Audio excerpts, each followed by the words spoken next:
ಕೊಲೆ ಕೇಸ್ನಲ್ಲಿ ಆರೋಪಿಯಾಗಿರುವಂತಹ ದರ್ಶನ್ ಮತ್ತು ಪವಿತ್ರ ಗೌಡ ಈಗ ಜೈಲಿನಲ್ಲಿ ದಿನಗಳನ್ನು ದೂಡ್ತಾ ಇದ್ದಾರೆ. ಹೊರಗಡೆ ಸ್ವಚ್ಛಂದವಾಗಿ ಓಡಾಡ್ಕೊಂಡಿದ್ದಂತಹ ಜಿಮ್ಮು, ವರ್ಕೌಟು ಅದು ಇದು ಅಂತ ಹೇಳಿ ಆರಾಮವಾಗಿದ್ದಂತಹ ದರ್ಶನ್ ಈಗ ಜೈಲಿನಲ್ಲಿ ವಿಲವಿಲ ಅಂತ ಒದ್ದಾಡ್ತಾ ಇದ್ದಾರೆ. ಜೊತೆಗೆ ಸ್ವರ್ಗ ಹೋಗ್ತಾ ಇದ್ದಾರೆ ಅನ್ನುವಂಥದ್ರ ಬಗ್ಗೆನೂ ಕೂಡ ಒಂದಷ್ಟು ಡೀಟೇಲ್ಸ್ ಈಗ ಲಭ್ಯವಾಗ್ತಾ ಇದೆ. ಹಾಗೆ ಪವಿತ್ರ ಗೌಡ ಕೂಡ ಹೊರಗಡೆ ಐಷಾರಾಮಿ ಜೀವನವನ್ನ ನಡೆಸಿದಂಥವ್ರು ಈಗ ಅಲ್ಲಿ ಗಾಂಜಾ ಕೈದಿಗಳು ಕೆಲವರು ಇರ್ತಾರಲ್ಲ, ವಿಚಾರಣಾಧೀನ ಕೈದಿಗಳು, ಅವರ ಜೊತೆಗೆ ಇದ್ದಾರಂತೆ ಈಗ ಪವಿತ್ರ ಗೌಡ.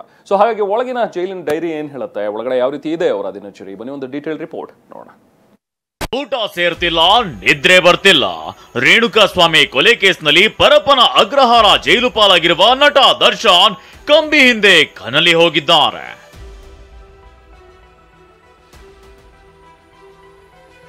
ಜೈಲಿನಲ್ಲಿ ಯೋಗ ಪುಸ್ತಕಗಳ ಮೊರೆ ಹೋದ ದರ್ಶನ್. ಅಭಿಮಾನಿಗಳ ಸಾಗರದಲ್ಲಿ ಮೆರೆಯುತ್ತಿದ್ದ ದರ್ಶನ್ ಜೈಲಿನ ಗೋಡೆಗಳ ಮಧ್ಯೆ ಕುಗ್ಗಿ ಹೋಗ್ತಿದ್ದಾರೆ.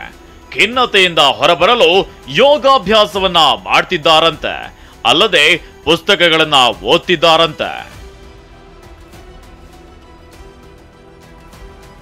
ಪವಿತ್ರ ಗೌಡ ಆರೋಗ್ಯದಲ್ಲಿ ಏರುಪೇರು, ಆಸ್ಪತ್ರೆಯಲ್ಲಿ ಚೆಕಪ್.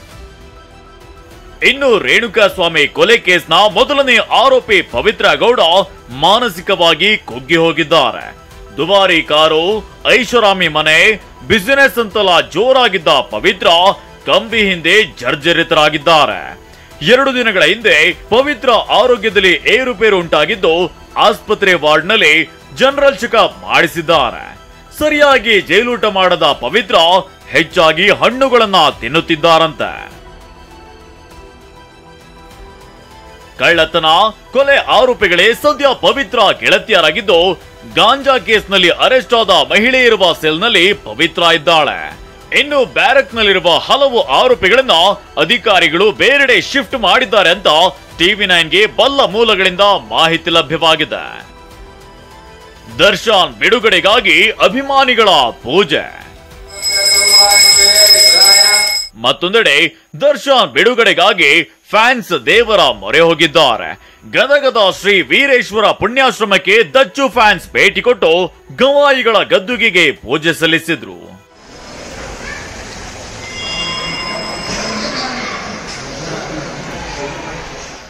ಅದೇನೇ ಆಗ್ಲಿ, ದರ್ಶನ್ ವಿರುದ್ಧ ಪ್ರಬಲ ಸಾಕ್ಷ್ಯಗಳನ್ನ ಪೊಲೀಸರು ಕಲೆ ಹಾಕಿದ್ದಾರೆ. ಕೋರ್ಟ್ಗೆ ಸಲ್ಲಿಸುವ ಚಾರ್ಜ್ ಶೀಟ್ ನಲ್ಲಿ ಯಾವ್ಯಾವ ಅಂಶಗಳನ್ನ ಉಲ್ಲೇಖಿಸಲಿದ್ದಾರೆ ಅನ್ನೋದೇ ದೊಡ್ಡ ಕುತೂಹಲ. Bureau report TV9.